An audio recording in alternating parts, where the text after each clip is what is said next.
It all starts with an idea.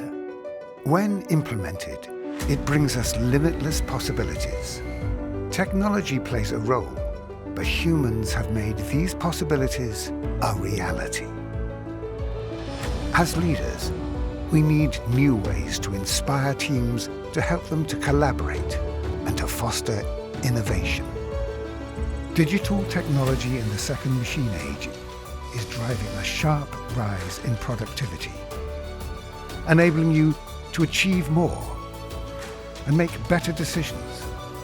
But to achieve true transformation, you need to empower your people, helping them to work differently and think differently, to embrace the possibilities represented by new technologies, to learn from one another, to experiment and succeed in a true culture of innovation. How can you foster this new mindset in your people? By harnessing the power of new technologies and unlocking their potential with software tools, workflows, and insights that allow your team to spot opportunity, experiment, and drive new business models. This is the new tech imperative. So you can turn their ideas into lasting business value through the power of human insight.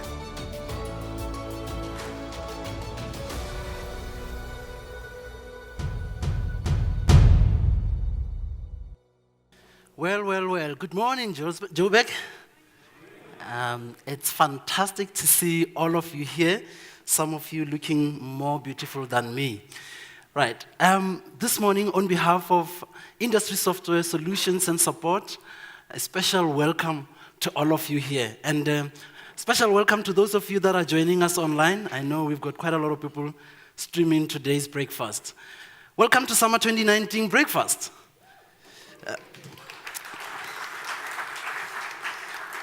Thank you. That has taken a little bit of nervousness away. Okay. Your breakfast team this morning, it's myself, the most beautiful person on earth, Koina Siema, and I am flanked by the second most beautiful person on earth, Nelen. I always want to start by explaining that that surname, Siema, today we're going to interpret it a little bit differently. Siema means you are standing, or it could mean a proverb. So for the purposes of today, I will be a standing proverb in front of you, because I'm going to challenge your thoughts a little bit. My purpose here today is to try and share with you some thoughts around the subject of innovation and how we shape the future of our businesses, but also to challenge you a little bit, to challenge the way you've been doing things and the way you've been thinking. And in the second half of our breakfast, Nelen will take us through the technology side of the breakfast. In that technology side, he will also try and challenge the ways that we've been working up to this far. Now, are you ready to go? I will try to speak at 15 words per minute, so you need to listen attentively as my clock is about to start it. And it has already taken 3 minutes. What happened there? All right, cool, let's go. I want you to look at this number, 1.5. What does it mean? Well, a lot of things. In this case, this is the number that we get from our treasury as a forecast for our GDP growth this year, or this fiscal year. Now, us as a business sector, we do not operate in a vacuum. We operate within this environment. We operate within this economy. I understand that for those of us watching us on the continent, Sub-Saharan Africa is growing a bit better than us. It's forecast to grow at around 4%, I think. So this is the environment. Sitting behind that number, it's multiplicity of factors. It's macroeconomic factors or macro factors. It's our own micro or domestic factors that sit behind that number. Sitting behind that number, it's challenges, real challenges that we are facing as a country. Real challenges that we are facing as the business sector. This is what defines the environment that we are all operating in today. Notwithstanding, if you look a little bit further and look at the dynamics or the market dynamics or the market environment that we're operating in. Nothing new there. But it's a little exaggerated in our environment, okay? If you look at, for instance, the workforce challenges we have in South Africa. The true story of our country today is that there's been quite a lot of exodus of skills. But not only that, there's been quite a lot of young people that are coming into our businesses. So as the skills are leaving, we've got young people that needs a lot of skilling that are coming into our businesses. So that challenges the way we do things. How do we empower them to move from where they are to value as quick as possible? Not only that, our markets are completely unpredictable. Right? We've got challenges in all sorts of areas. And the challenge, the decisions that we have to make every single day in where we're taking our businesses. But also, if you look at the imperatives that you have to deal with as a business, besides the fact that you're operating in this market dynamics with very, very serious challenges, you still have imperatives that you deal with every single day. And these imperatives are not new. I'll demonstrate a little later. We've always been trying to get better visibility so that we can respond better to issues that we are facing as a business. I'll take you down memory lane to show you that. But I think one of the things I want to highlight for the purpose of today is around business models that are being challenged. Most of us have done business, and our revenue models are based on models that we have adopted years ago, and most of those have been challenged. So what are we doing to think about ensuring that we disrupt ourselves so that we're still here tomorrow? If you look on the right-hand side, these are the opportunities. These are the technologies that are out in the market today, established, that we can use to take advantage of the opportunities in our market. One of the ones I want to highlight today is around digital twins. We've spoken about this, we've seen it many times. Today I want to perhaps give you some very, very simple examples of how you can take this concept and actually use it in your business and derive value. So having depressed you a little bit, I want to pause here and say, we are South Africans. We always thrive in the midst of adversity. Even in the midst of all these challenges that are very real in our market, that us as a business, we definitely are dealing with these challenges, there's a massive amount of opportunities. Investments in our market has not stopped. Yes, there's about, experts say about 1.4 trillion rands that JSE companies are sitting on that is not being invested yet, and citing policy issues or policy uncertainty. Well, policy uncertainties will always be there. As we move from one to another, from one political change to another political change, we will live in those areas. I was listening to, I think it was last week, the CEO of Barloworld talking about how they've learned to take advantage of markets, even in areas where policies are uncertain. Because that is a problem that we'll always have to deal with. The challenge is, what do we do as a business sector? What are we thinking about? How are we approaching this environment that we live in?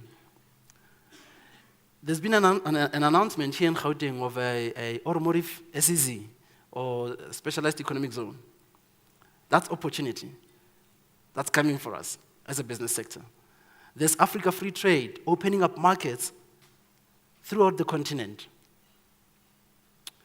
What are we doing to take advantage of those markets? The opportunities are real. So, one of the things I want to posit today or submit to you today is the fact that we need to think a little bit differently. We need to innovate.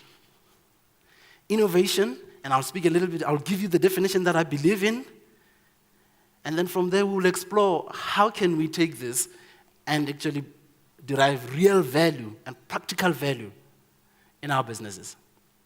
For me, it's not just about a bright idea. It's not about coming up with something that at the end of it you're like, oh, I've got this thing, so what do I do with it? It's not about that. But for me, it's about deriving value, and really two specific components that I want to focus on for today. It's about ensuring economic value, but also social well-being. That for me is it's a definition of innovation that encompasses, for me, everything. And for me, it is very, very, very practical. Because it's not just about coming up with a cool idea, but it's about making sure that that cool idea actually creates practical economic value, but also social well-being. And I'll try to show you a couple of examples. And perhaps while I'm here, I need to detour a little bit and say, when you look at innovation, the concept of innovation, there's multiple sides to it. You could be looking at disruptive innovation. Disruptive innovation, in its essence, it will create new markets, it will create net new growth, and it democratizes access. For example, think about the computer industry. Started out with a mainframe, only few people could have that, right? We moved from mainframe to PCs to laptops. Today, that access is available to you on a smartphone or on a smart device. So there has been a democratization of that access. And you can look at the same thing in multiple industries. Okay? And then there's sustaining innovation. Sustaining innovation is we need to produce better products. The product that we're producing, we need to make it better. It has to have better quality. All industries have to do that so that you can sustain and you can survive in the market. And then the third one that I'm thinking about, there is efficiency innovation. Efficiency innovation is about let's do what we do better, faster. Let's do what we do with, let's do more with less. This is where we invest capital to create more capital. Now, one of the key speaker in this subject is a guy called Professor Clay Christensen. And he goes into deep detail around each of these areas of innovation. We don't have the time for that today.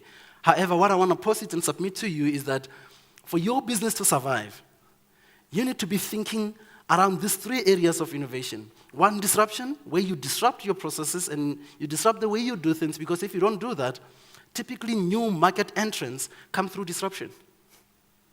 And that's where you get net new growth. But also you need to sustain. You need to do what you do better. You need to produce better products, quality products. And you need to create efficiency, because with efficiency you create capital that you need to be able to invest in disruption. Okay, so I'm going to try and demonstrate those three types of innovation today. And I want to start here. I want to start back in the days, back in the 60s. IBM was developing these magnetic hard disks.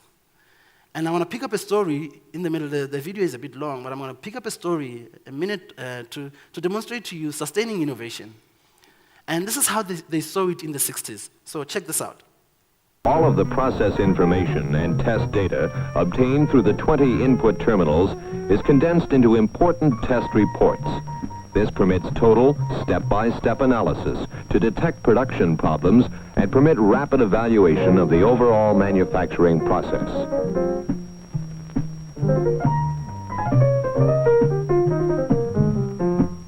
This gives quality assurance personnel objective and comprehensive measurement information, which helps to ensure the highest standards of production control and product quality. Management also benefits from having immediate access to production information via keyboard and video displays. This permits timely, objective decisions in advance and in anticipation of possible problem areas, rather than having to react to yesterday's information. Right. This is the things we are saying today, isn't it? Word for word. This sort of innovation has been around for eons.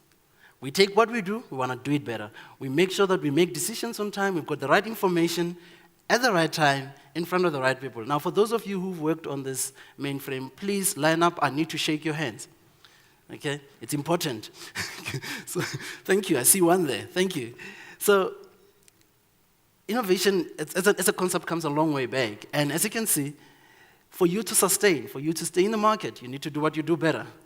And you need to have the information Obviously, there is displayed on very interesting terminals compared to what we see today, right? It's better the way we display it, but the concept is still the same. Okay, so that's sustaining innovation. Now think about this. It's an afternoon, and you are driving home. You're coming out from work, and it's a normal day. Drive home, coming out of mid-range, it's usually very, very busy. The traffic, you're stuck in traffic and you're driving home. And you started feeling pain on your chest, okay? And in the midst of that, this happens. Blackout. In a normal day, what will happen? In a normal day, the car you're driving will bump into other cars or go off the road and bump into things. And if there's somebody maybe who will see you out on the side of the road, can help you, otherwise it could be disastrous.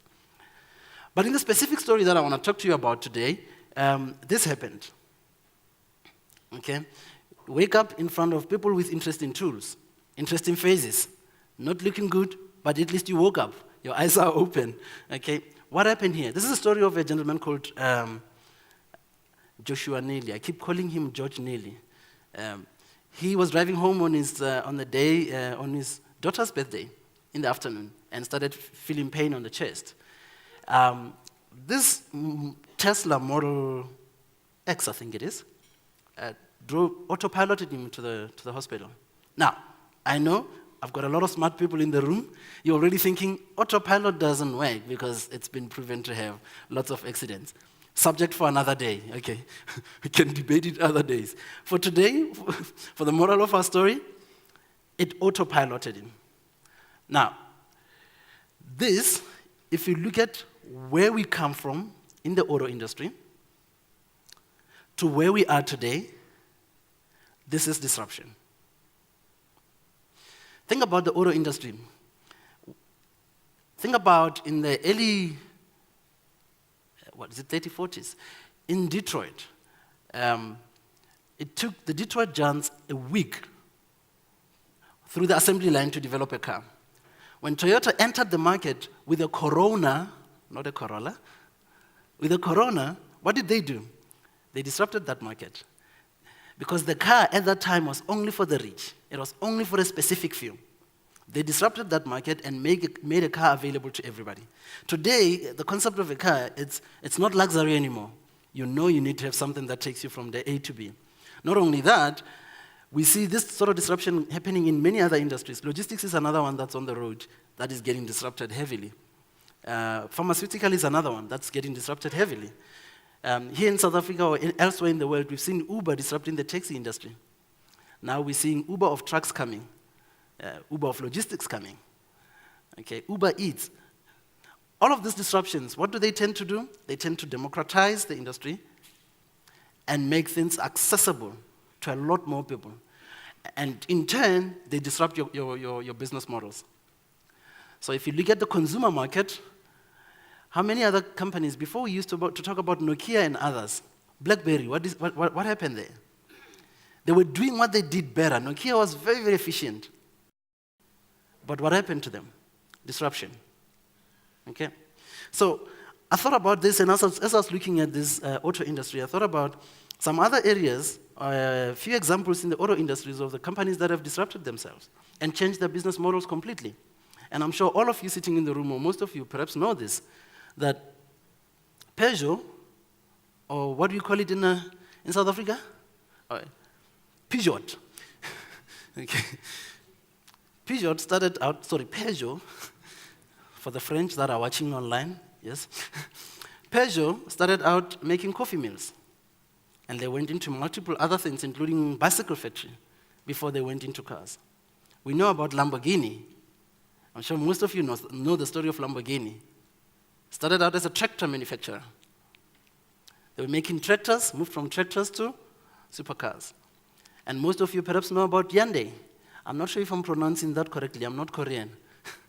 Okay? They also started out as a construction company, construction and engineering company.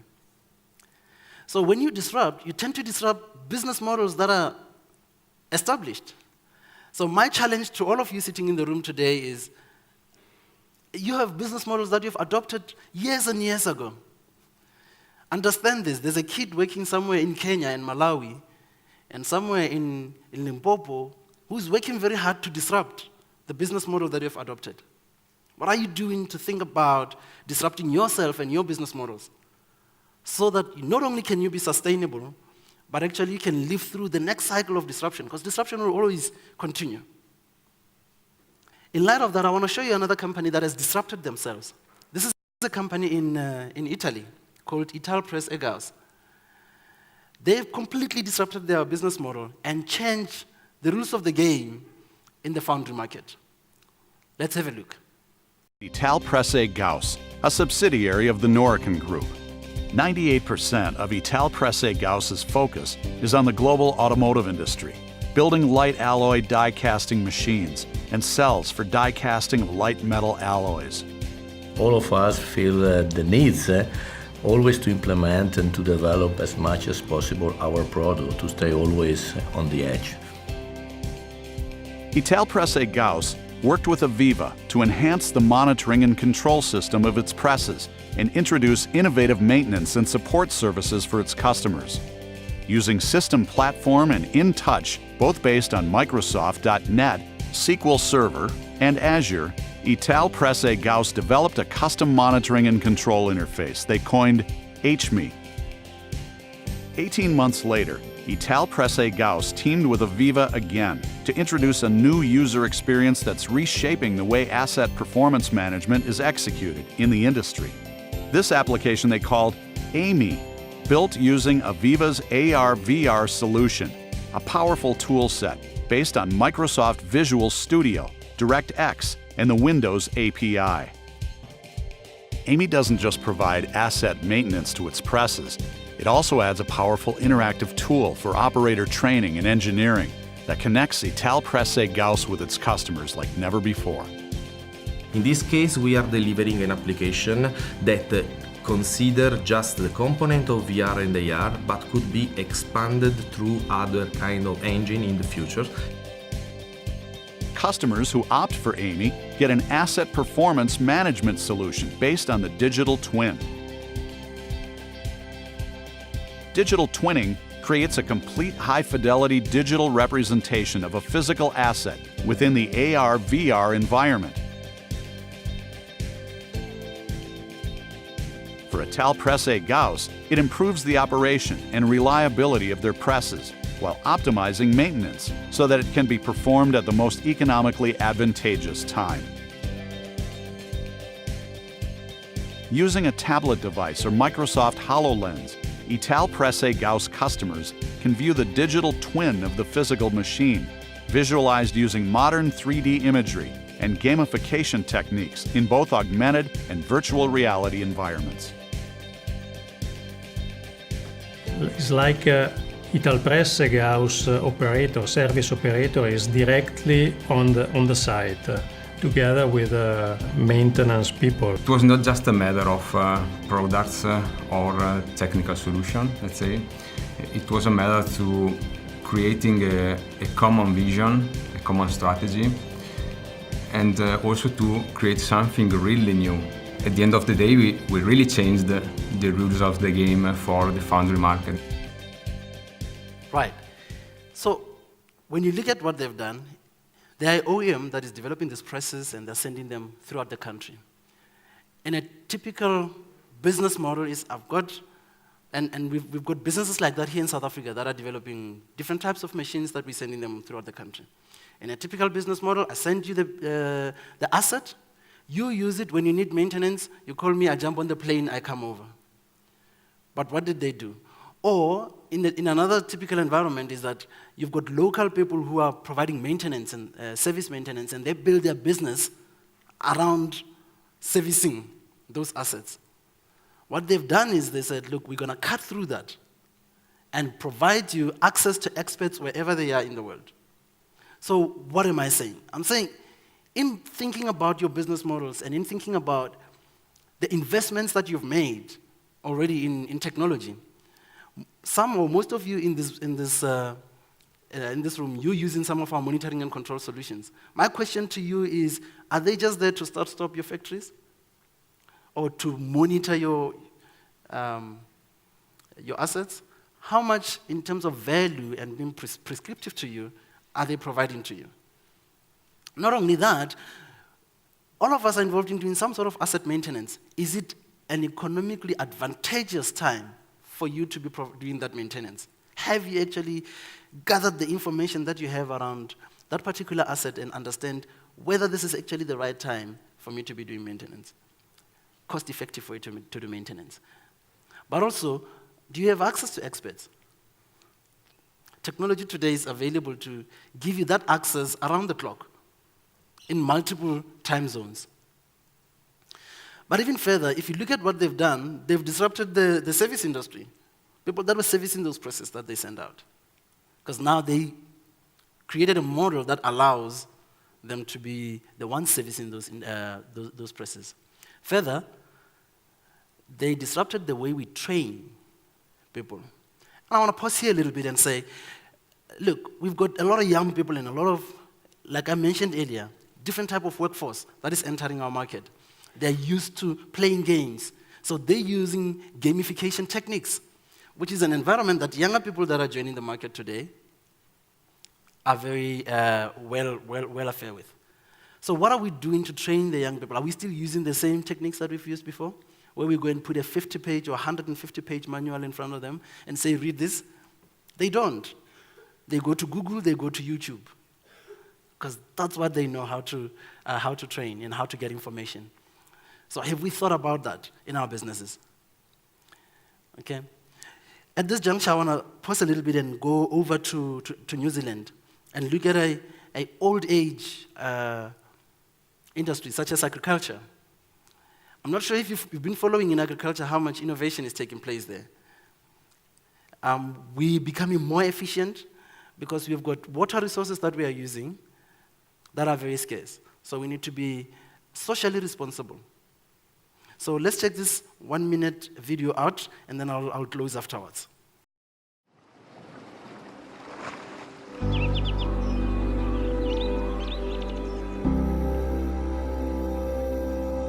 Sustainable farming is going to be more important every year that goes by. We believe technology is one of the tools that can help farmers stay sustainable as a financial business, but also within the environment they operate.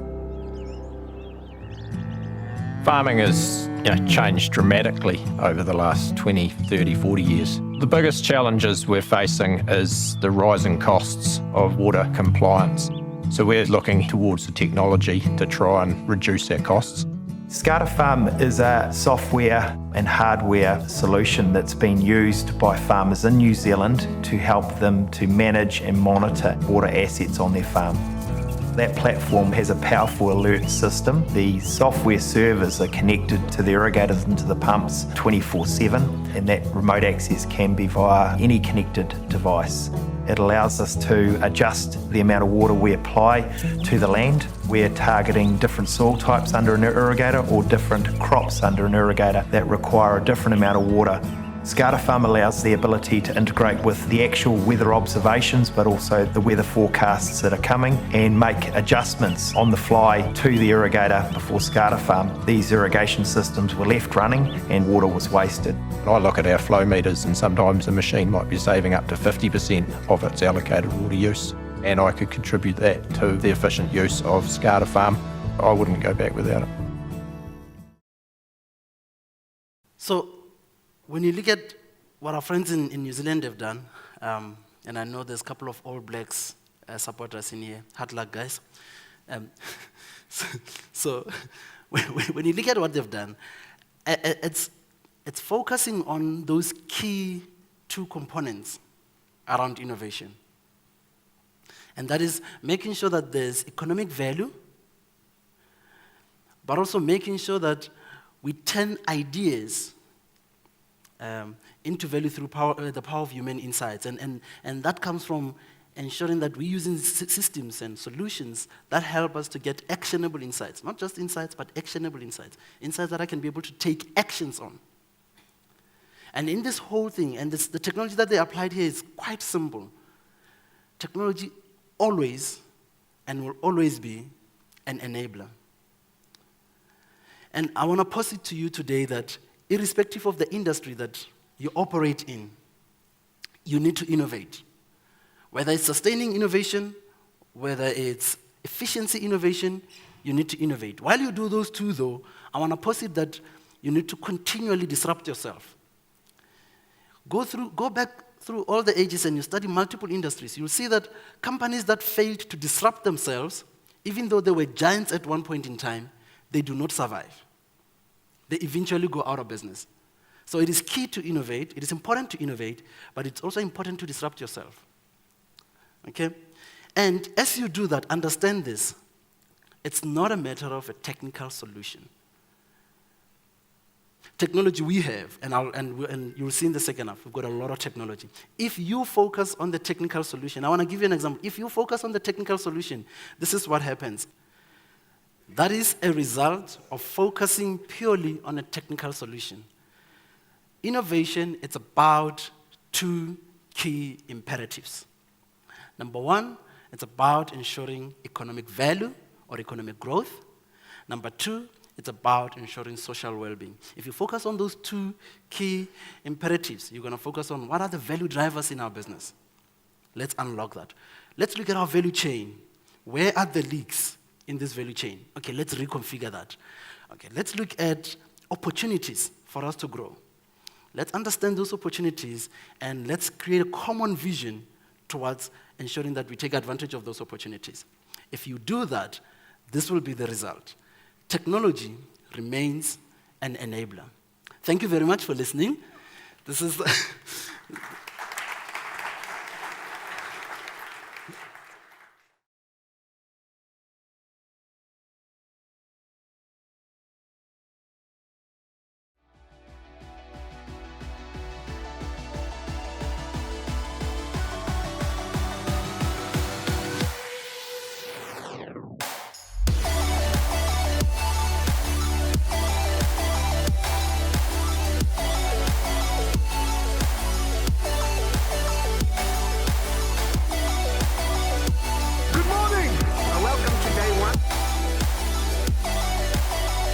Think about how this new platform enables a new way of working together and learning and collaborating to start our digital transformation journey. This part of the conference was to come together with different people in the different industries, so the networking was really great.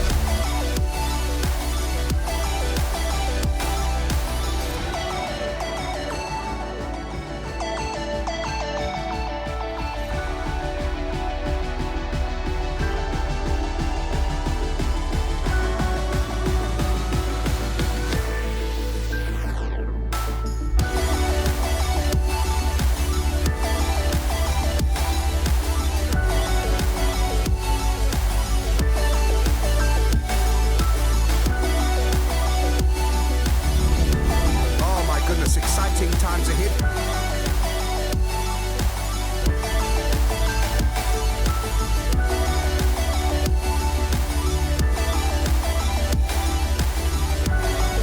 You as users and people engage, because that's a huge part of what the original dream of this conference was about. 2019's conference was awesome, innovative, focused, audacious, mind-blowing.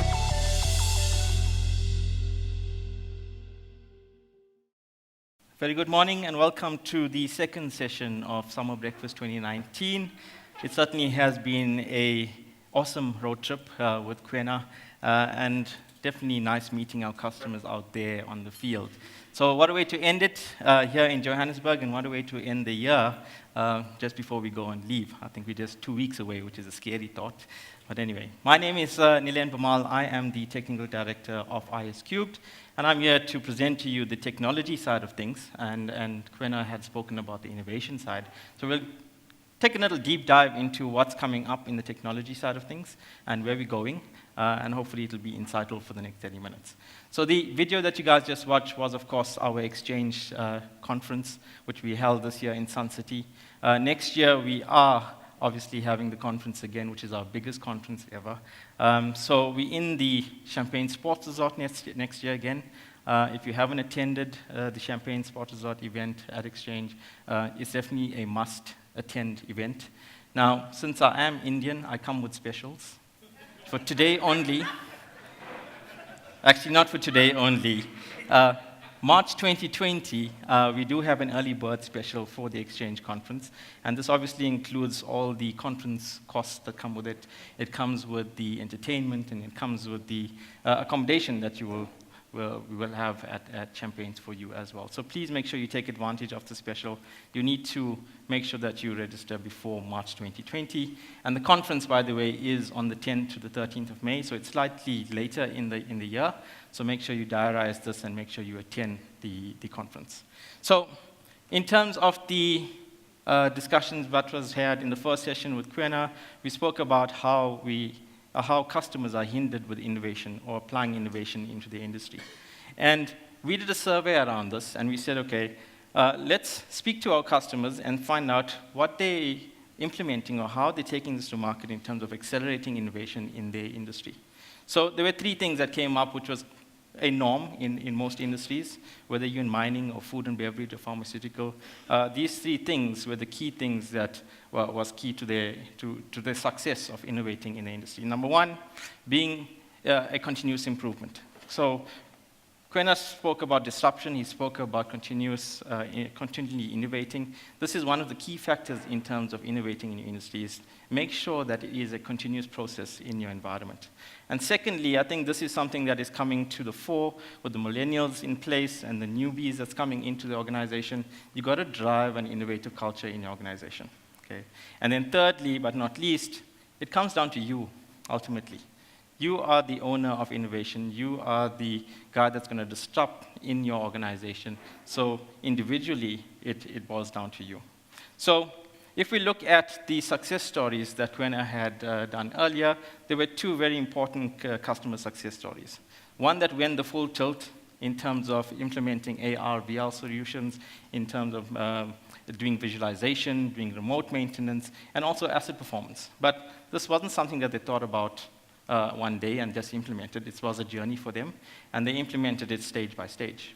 And in the second example, also very in the agricultural industry, they've been able to see value with just a few products, okay, using our InTouch Edge technology, using IoT, using our AVEVA Insight tool, and they were able to visualize what's happening on the field and basically make informed decisions. So these are just 2 examples of how customers have been innovated in our field, and nice success stories, which you can also go and view on YouTube as well, which it is actually available on there.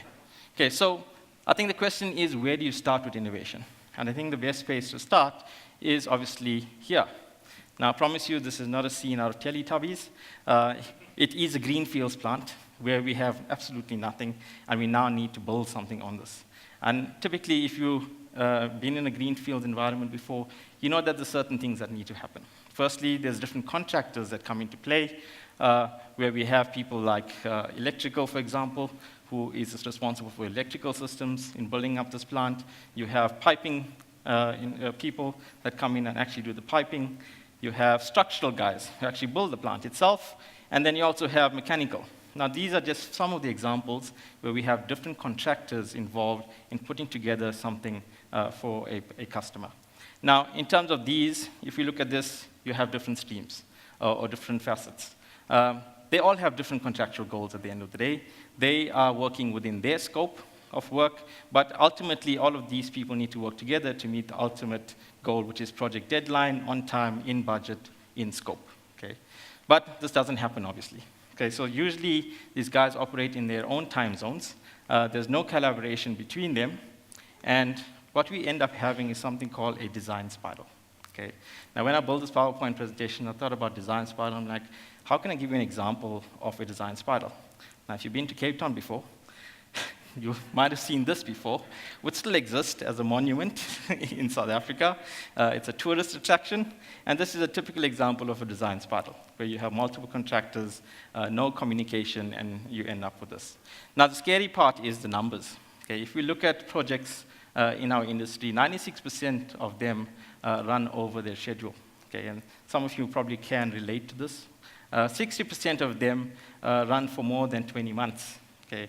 And the alarming one is 98% of them run over budget. How many times have we had to go to a customer saying, listen, we need more money because we haven't actually met our budget requirements?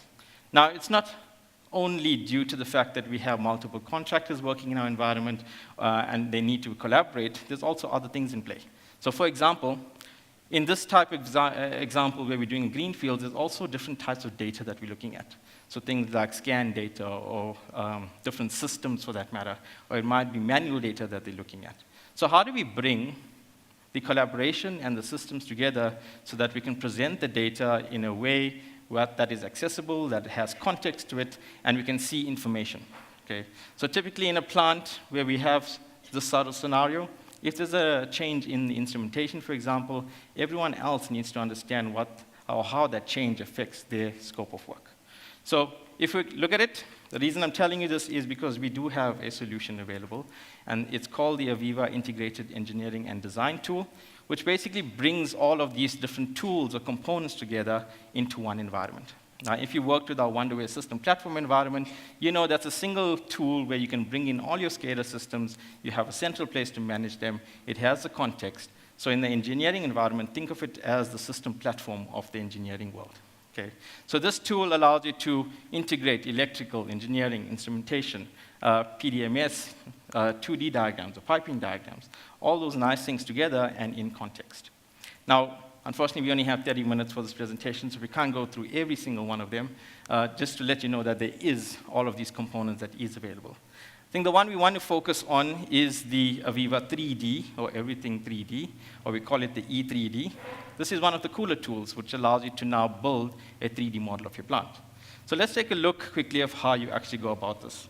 So this example shows you our Everything 3D package, and if you're familiar with building a SCADA system, or you're building from a PNID diagram, you'll be very comfortable with this environment because it's a very similar concept. Okay? So give this to an intern, for example, and you can very quickly get them to build a 3D representation of your physical plant. Okay? So this little tool here has out-of-the-box libraries, for example. So it has all the things that you need in terms of pumps, in terms of piping, in terms of equipment, in terms of electrical stuff. Okay? It also gives you a cool environment to build templates. So you can actually create a standard, for example, and then roll it out into your plant. So you'll see in this example here, we're actually building things like pylons and so on, and you can actually rotate them in 3D, see how it's going to actually look. And then we can add things like steps even. Okay, so these are out-of-the-box functionality that comes with Everything 3D, which allows you now to represent or build a 3D model of your plant before you actually go build your physical plant, which is quite cool. So this is just one concept in terms of the AVEVA Integrated Engineering and Design portfolio. So if we look at it in a plant environment, we spoke about different systems. So structured data, unstructured data, you might have schematics involved, you might have 3D models involved, or even manual data. So how do we bring all of these different systems into one place where we can start to organize this and build the context? Okay. So what we do is we bring all of this information into what we call a gateway, which basically extracts and validates and transforms that information. Now, in this tool, we have more than 40-odd communication drivers that is able to speak to these different systems out there in the field, or what you're used to. So once we extract this information, transform it, and validate it, the next point is to now go and organize and interlink it. Now, this is where the relationships come in. The context comes in. So it understands the difference between a PNID diagram compared to how it affects a 3D model, for example. And all of this is done for you in the background. So at this point, you have a single point of source, okay, which means that any changes that happens on the system itself, we look at the single source. And then once we have that information, we can then now showcase this information either on a desktop or be it on a mobile or even a Surface Hub. Now, this is something we showcased at the Exchange conference as well. If you remember, or if you attended, you might have seen a 3D model built into our InTouch SCADA system, okay, or our OMI SCADA system. So this is all interlinked. So again, we're building an asset information model, which means that if I need to know anything about that asset with regards to PNID, or want to see the 3D model of it, or want to see the schematics of it, I have it available for me on a click of a button. Now, once you've done this, and we've done our Greenfields project, we've built our physical model or a 3D model, for example, what is the next step? And the next step is to automate this. Okay? And we can do this either by using PLCs, or you might have IoT devices, whatever the case may be, if it's a remote site, where we can integrate and bring the control into this plant, and we can start to operate this plant. Okay? So once we've got the controller going, and we can now operate and start and stop things, obviously the next step here is for the operator to be able to visualize what's actually happening in this plant. Now, you guys are pretty familiar with the HMI, or human-machine interface, or SCADA systems, where we can showcase information in a little graphical view, where we can show the guy whether an equipment is running, we can show him the alarm state that equipment in, we can do all sorts of things. And he interacts with us on a daily basis. Okay, so HMI is pretty familiar to you guys. Now, once we have this HMI, okay, we have various options in terms of HMI packages. One of them is the one-way in-touch SCADA system, which you guys are pretty used to and has been around for more than 30 years. And then the other one is the Cytec SCADA system, which we've adopted over 2 years ago. And there's lots of things that's come into these two packages to make sure that we drive innovation in the industry. Now, with the Cytec SCADA system, for example, we recently released 2018 R2, which brought a lot of things, a lot of synergy between the Cytec world and the one-way suite of products. So, for example, the integration of the one-way process historian into the Cytec SCADA system. Now, on the in-touch side of things, there's also been lots of things being added into the system to make it easier for you to actually go and configure and build graphics and to run in runtime. Now, next year, I just want to, while we're at this junction, move away from our plant quickly and just focus a bit on in-touch and where we're going in the next couple of months. Now, the 2020 release is around the bend. Okay, it's currently in beta mode at the moment, and we're expecting a release in Q1 next year, and we're deeming it the biggest release of in-touch since in-touch 10. Now, if you've been around since these days, or you worked at in-touch 7.11, you'll know that in-touch 10 was a huge release for us. This is where we introduced the orchestra graphics, and we created a big hoo-ha about it, and we launched the product. So that was about 10 years ago. Okay, so now we're seeing the next big release, which is in-touch 2020, which is due to come out in Q1. Now, the information is subject to change. Obviously, it is in beta mode. So some of the features that I show you here might not make it to the beta or the release candidate, but majority of the features that we're showcasing here is already been tested and will probably make it into the actual release. I would say 99.9% chance of that happening. Now, if we look at the themes of in-touch, or one-way in-touch, there was 3 simple themes that we looked at when we wanted to release this big version. The one is for you to be able to work easier, okay, which means that we don't want to stray away from the product that you've been used to. We want the newbies to come in and be able to work with the package without training, develop a graphic, create a tag, and be able to run the system in runtime, and you have your information already there. So that was a big key thing for us, also now carrying that forward into the 2020 release as well. We need you to be used to the package, to the similar package that you've been using all this while. The other thing around the themes was the more stuff. Okay, we obviously needed to add more features into this, and we had to keep up with innovation at the end of the day. So we had to bring in lots more features into this release, which I'll get through in the next slide or two. And the last one there is work faster. Like I said, for new people coming into the environment, or you have a project that needs to be delivered very quickly, we want to be able for you to be able to develop these things very quickly and then push it out into the market and get the projects done and completed. So having a look quickly at an overview of what's actually happening in the feature list here, there's quite a bit of things that we're adding into this release candidate. So for example, the web client write-back functionality and the web client turn-back full functionality. Now, when we released 2017, you might have played around with InTouch Web already. It was a web application where you could put orchestra symbols into and then view it on the web very quickly and easily, and it was fast and quick, and it enabled all the functionality as well for you. So quickly and easily, you were able to build a KPI dashboard for an operator, for a line, or for a supervisor for that matter. Now, in this release here, what we're adding to that is the web client write-back compatibility, which means previously we only had the read-only option. Okay, so now we have full read and write functionality going forward in the new release. We've also included the web client trend back tool, which means we now have history available on these trend client tools, which we did not have in the previous version when we released it, okay, which is quite nice and exciting.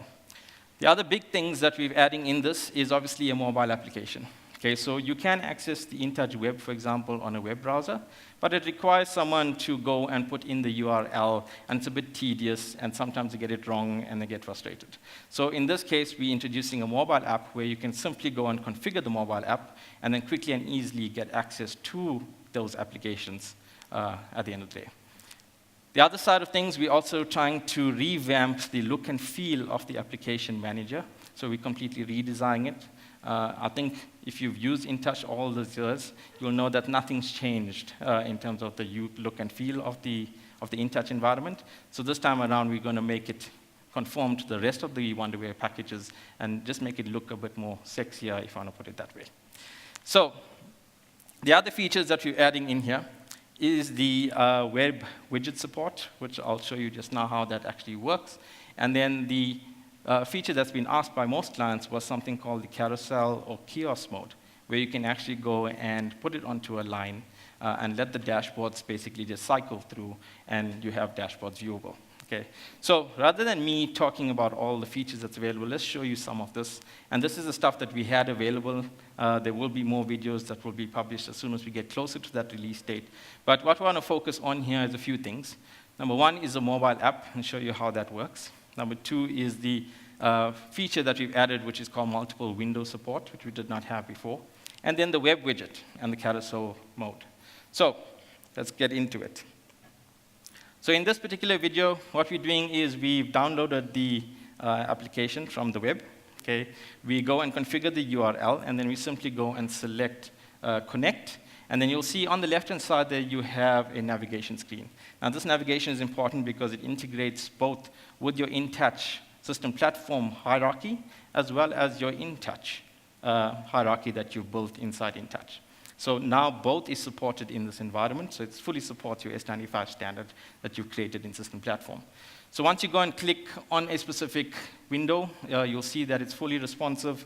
It enables the orchestra graphics for you, and since we're working on a cell phone here, it has all the touch functionality available, which means you have the pan and zoom functionality available as well. Now, it also supports a situational awareness library. You'll see that graph there that I'm showing is actually a situational awareness library. You also have the option to tilt your phone, obviously, or your iPad, and it integrates the peripherals as well, which is coming as well on this environment. And since we have support for the OMI stuff, we also now include the map application, which was brought into OMI. So now you can bring in a map, and you can geographically see how you're performing in your plant environment, or maybe on a bigger scale, okay, which is quite nice. So the second thing I want to show you here is the multiple window support. So when you build an InTouch application, you'll know that you build a heading, and you build some buttons on the left, for example, and you configure them to basically go and click on a window, and it populates. Okay? Now, this has been existing in InTouch for a while now, but on the InTouch web side of things, we did not have this functionality. So as you scroll through this, you'll see this is how it works in InTouch Window Viewer, if you worked with Window Viewer before. And it, again, supports orchestra graphics and situational awareness. If I go back to Dev, click on the web client option, which is now taking me to the web browser, you'll see in here I have now the same functionality which we did not have before. So the previous versions of InTouch Web, you could only look at one symbol, for example. Okay, so now I can build a fully functional SCADA system in my web browser with navigation. Okay, so on the left-hand side, you've got my buttons. On the top, you can have your headings, and you can build in different tabs, etc. And you can click through these, and you navigate it as you would in an InTouch Window Viewer environment, which is quite cool. The last is the InTouch widget that we've introduced. So you'll see on the right-hand side, you've got some basic settings there in terms of interval. How much time do you allow for it to actually now check through these dashboards? So here's it working in InTouch Window Viewer, for example, where you build the dashboard. And you'll see that after a certain amount of time that you've configured, it automatically now scrolls to the next screen. And you'll see the transition of it is actually quite smooth compared to other tools that you might use, like Power BI tools, etc., for dashboarding. Okay. Now, the nice thing is that there's not much configuration needed for this. There's no scripting involved. It's a widget which you push down, and then you can basically go and run it in runtime, and you have the option. Now, the nice thing as well is that if an operator now sees something interesting on this dashboard, he can go and click on it, and it will stop scrolling, obviously, and look at that specific window until his mouse is now moved away, and then he can do it. Okay. So In the InTouch web environment, very similar concept here of carousel. Okay, again, you specify the time, and it automatically scrolls accordingly. And when the mouse, again, is moved on a specific area, you can go and freeze frame that, and then when he moves away, it again starts rolling. So you can put it into full screen mode as well. So this is something that customers have been asking for. It was part of the enhancement list, and it did actually make the Christmas list, fortunately. And this is something that we're definitely going to release in the InTouch 2020 version coming up, which is quite cool. Okay, so those are just some of the things that's coming in the InTouch space, okay, in terms of features. But I think from our plant perspective, we're now controlling, we're now monitoring our plant. But I think everyone knows that controlling and visualizing your plant in isolation is simply not enough. We must be able to see the entire business in context in terms of operations versus my process versus financially. Am I actually going to hit my target or not? Okay. Now, in the previous breakfast session, we talked about what we call a unified operating center, where you can bring all of this information into one view. Okay? So I think we showcased a process environment. We showcased in there how you can now click on an asset, for example, and then you can see the 3D version of that. And then you can also see the PNID version of that as well. Okay? And from there, also build a work item or maintenance for a specific asset if you needed to. So the Unified Operating Center is powered by Wonderware System Platform and InTouch OMI. Okay, so InTouch OMI is the new visualization client that we launched with 2017.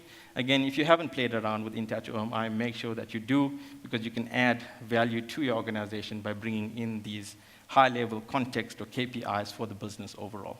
So typically, this would be used in a video wall scenario. And we've given you examples around BlackRock, for example, or ADNOC, where they had this big video wall scenario, screens, etc. Okay, so again, just want to get off the road a bit and talk a bit about system platform and what's coming up in there. Again, the information that I'm about to share to you is subject to change. Some of the stuff might not make it into the release candidate and the release. So make sure you at least play around with it in the beta versions since it is available now.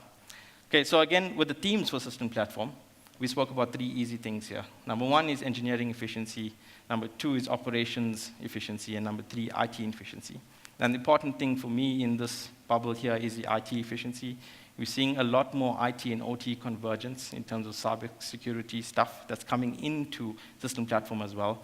So things like TSLS and SLS, etc., is being built into system platform as well, so we can lock down from the IT environment and any potential attacks for that matter.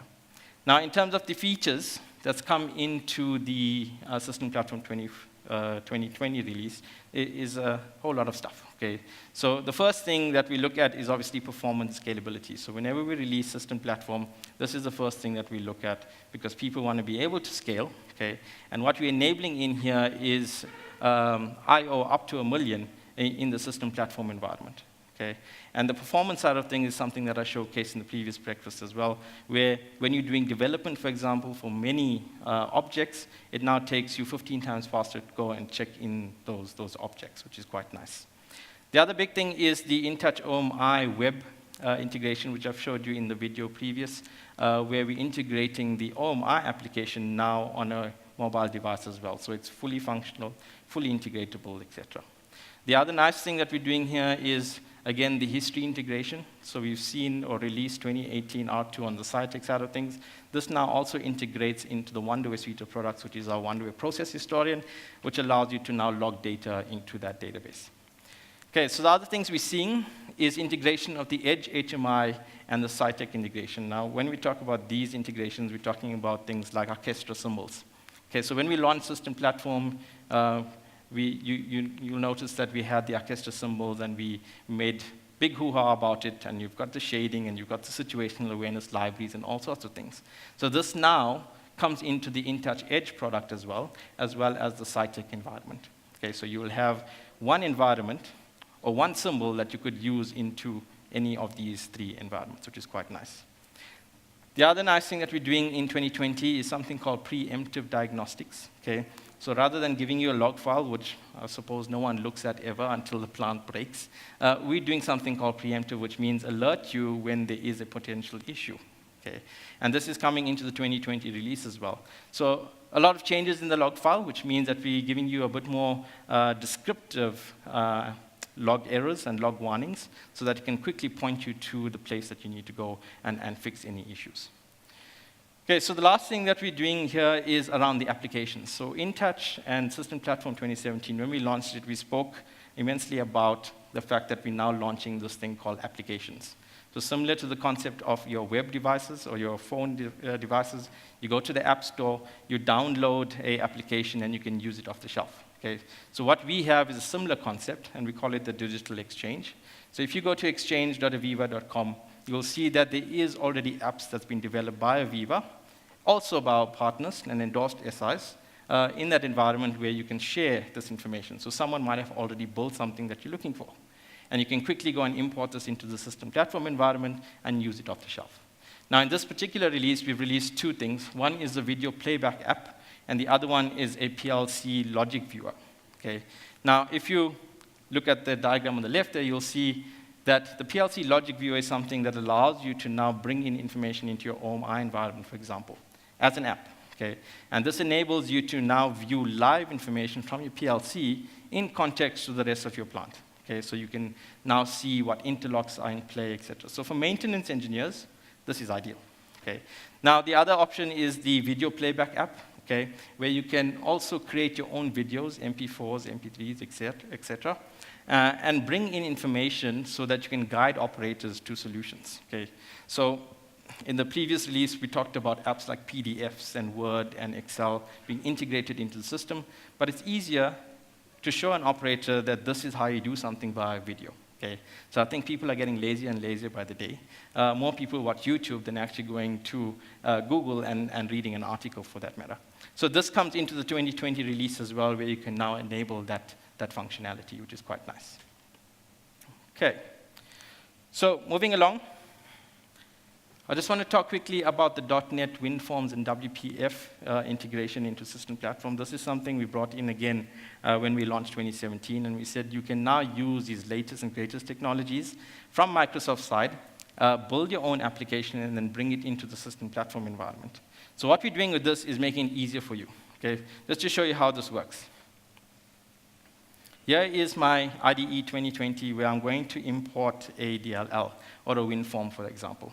All I do is select it, and once I do that, you'll see it's now exposed in my OMI environment. So I can go and select whatever control I want to and click and drag and drop it in. All the properties are available for me. I don't have to script anything. And if, for example, it had something like a text box or a color toolbar, that's also exposed in this environment as well. Now, what you can also do is add in multiple controls as well onto your OMI page. And that also exposes things like events, which means that you now have full exposure to these things. You can quickly drag it into your environment, in the OMI environment, and you can now go and script whatever you need to relating to that event, which is quite nice.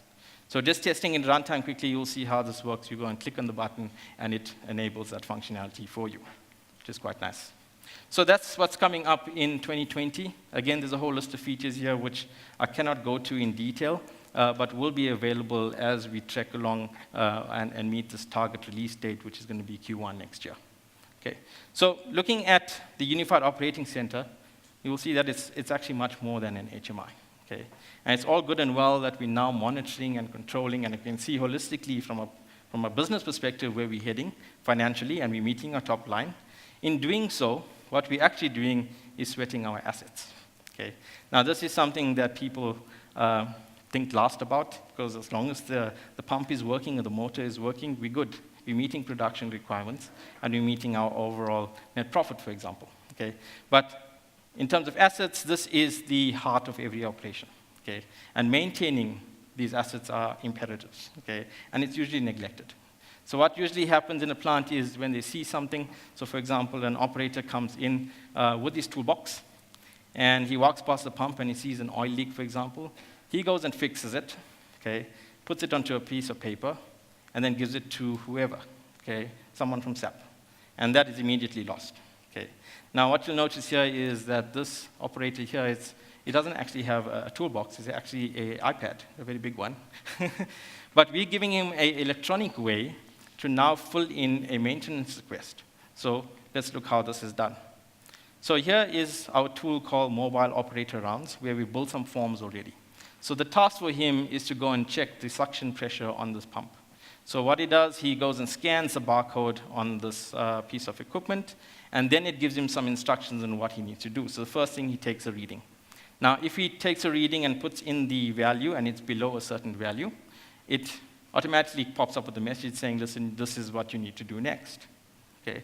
And once he's done that, he can go now put a description in, or you can use the peripherals on the device, and you can see there's a real serious issue here, where we've got a leak. And he can take a picture of this, attach it to this form, and then send it off to whoever needs to fix this. Okay? Again, once this procedure is complete, he hits the yes button, it is complete, and he can also go and do an electronic signature, for example, and then submit this form.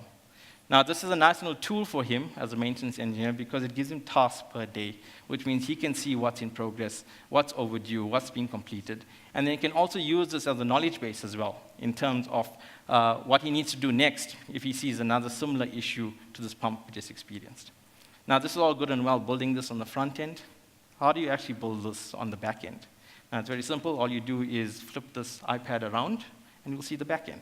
Okay, so on the left-hand side, you'll see there's a few task groups there, where we now need to build some procedures for the specific pump or motor, etc.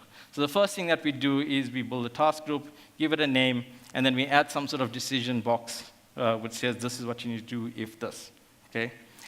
Then we add some condition, for example, and again, you can type in the condition name, you can give it a value that it needs to be within, and if something is not right, then we go and alert him to say, okay, this is your next steps. So it's very quick and easy to build something like this. Again, you can add things like notes. You can decide how you want to actually input the data. So in this example, we use the scanning of the equipment using a barcode.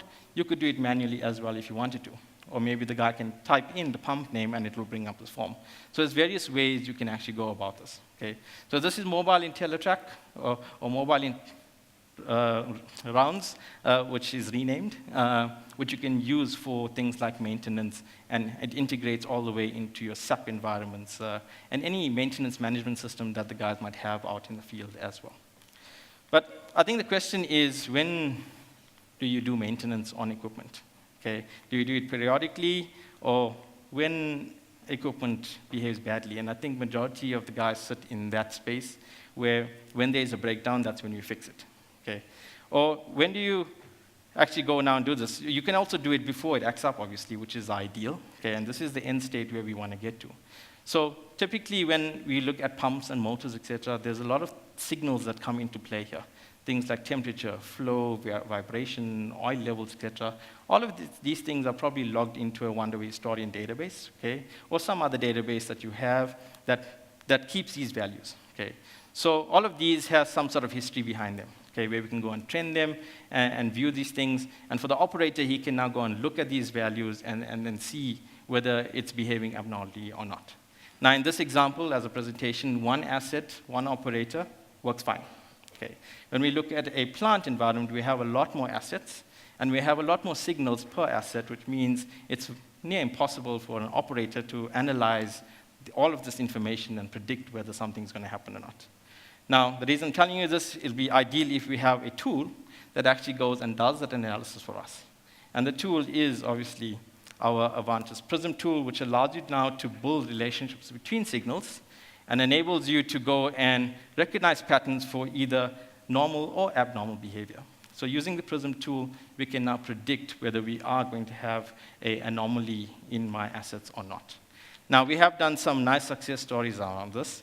For example, these are just some of the pieces of equipment that we've done POCs on, where we built models on.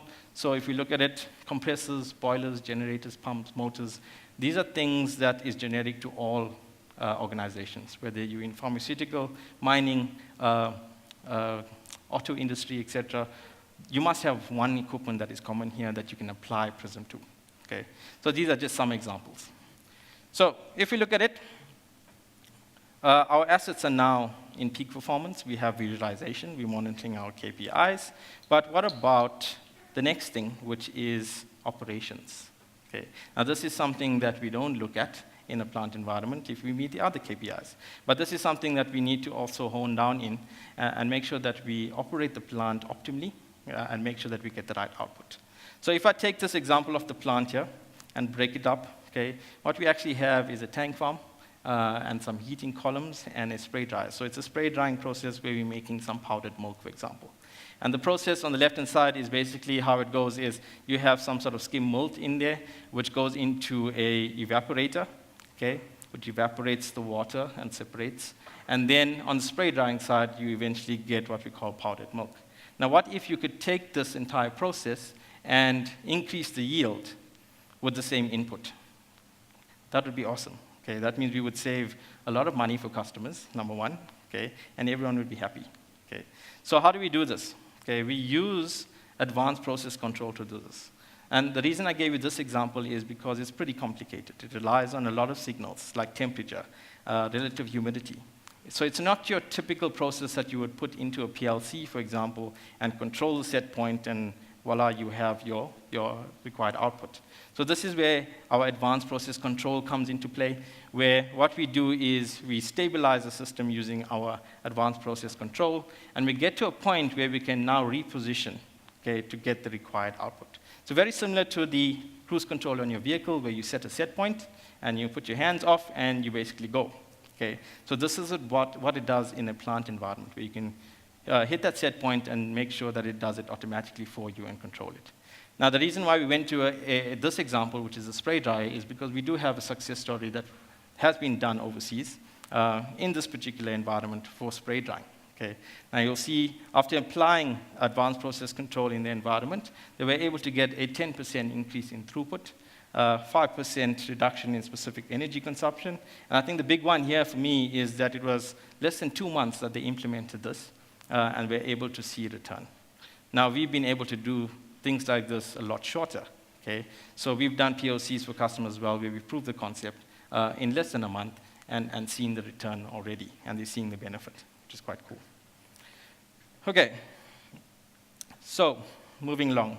We've come a long way from our greenfields plant. Okay, so we started off with the greenfields plant, and we're all the way now to a fully operational or digitally transformed plant using the AVEVA solution stack, okay, from left to right. So if we look at it, we have a lot of solutions in here, from process simulation all the way to operations. Okay? And if we look at the stuff that we showed you today, it's just some of the components that we have in the AVEVA stack that can help you drive innovation in your business. So it doesn't matter whether you're on the left-hand side or you were somewhere in between. There's still a fair bit of things that you can do to be innovative in your environment and make sure that you see the return on our solutions. So if we look at it quickly, some of the things that we looked at was the integrated engineering and design tools. We spoke about the HMI 2020 and what's coming up with that. We spoke about mobile operator rounds, which is enabling you for maintenance, predictive analytics, okay, and then our advanced process control systems. Now, if you look at it from a 50-foot view, we actually have a lot of stuff in our portfolio. I think roughly about 170 odd products, whereas previously, when we were just Wonderware, we had probably about 5 products. Okay, so there's a lot of stuff that we can offer to the market, all the way from process simulation to direct and operate. Okay. So on that note, I'd like to thank you for your time. I'd like to hand over back to Kwena, who will wrap up. Thank you very much.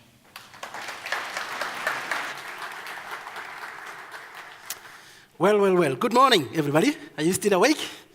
Let's round it up. Nelen has shown you quite a lot of technology and explained there's quite a lot of technology that we have. The whole idea in our technology is to ensure that we enable your vision, your digital transformation strategy, to enable you to get value out of your businesses. Now, these are the technologies that we've shown you, and there's a lot more. What I do want to do, though, in the next few minutes as I close, is to take you through this. This is what Gartner calls the hype curve. And this is typically what happens to all of us after we go to a seminar or we go to a conference, is we get a bit hyped, right? And right there at the peak, we really believe we're going to go out here and change the world, right? We're fantastic, I'm going to go. And then you get back to the office, and there's a trial of disillusionment that sits in. And at that at that point, there's a couple of things that are happening that are real that you have to face when you go back to site. And that is, you've got to deal with real procurement challenges that you've got. You've got to deal with real fixed assets that are legacy that you've got to deal with that are not going to allow you to implement the vision that you have as quick as you thought, right?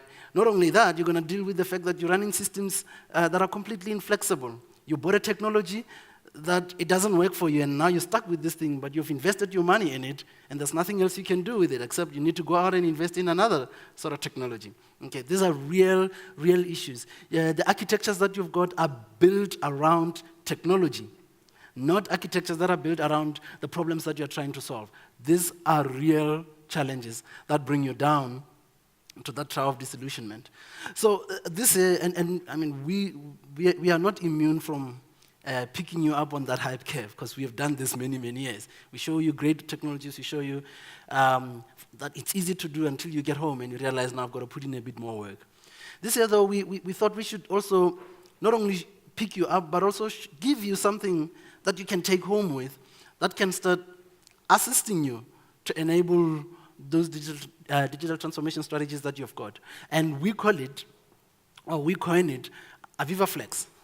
AVEVA Flex is a commercial model that we have put together for a couple of things. One, we need to enable you to focus on your value drivers, not technology. If you buy technology and it doesn't work for you, you want to return it because it didn't work for you. You want to take something else that can work for you. You want to make sure that you go through procurement cycle once and you don't have to go back, because you have a model that enables you to now focus on what is it that I'm trying to solve. Your issue is not to solve technology. Your issue is not to buy licenses. Your issue is to solve the business challenge that you're dealing with. So we bring in this model in to focus on the architecture that you want.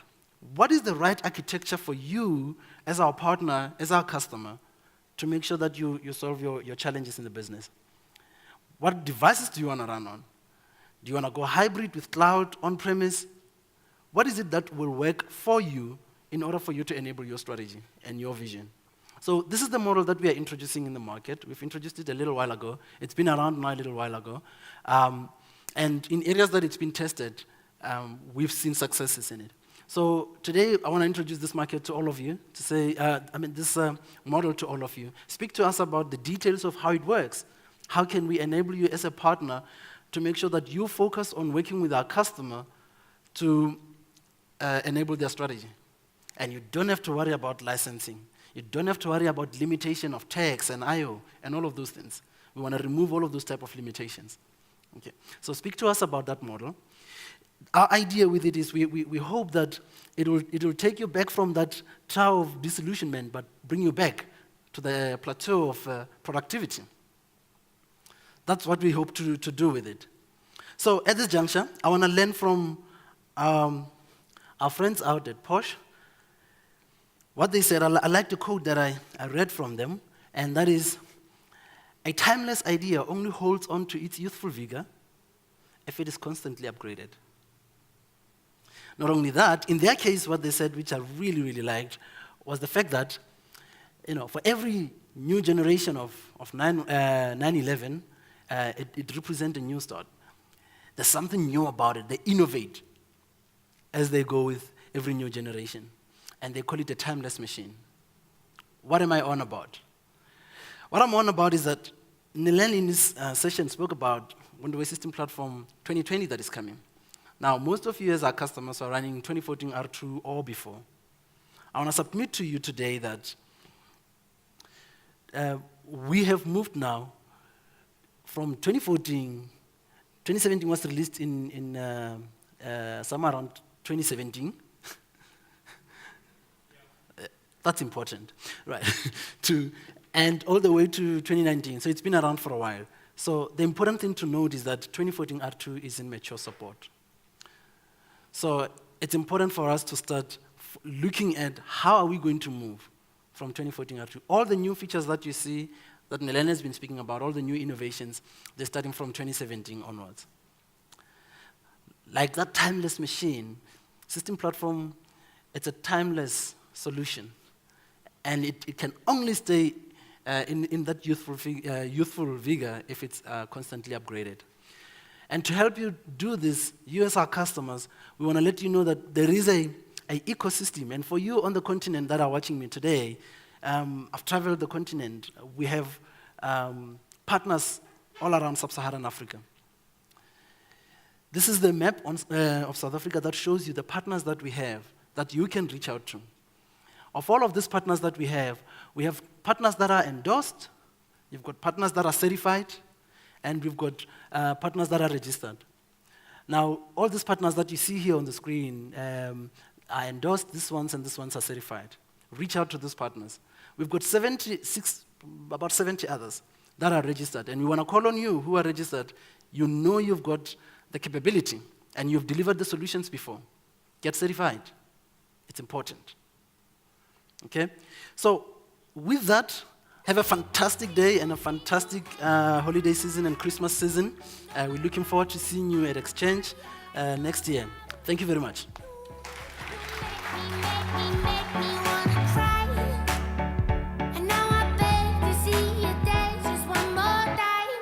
So they say, dance for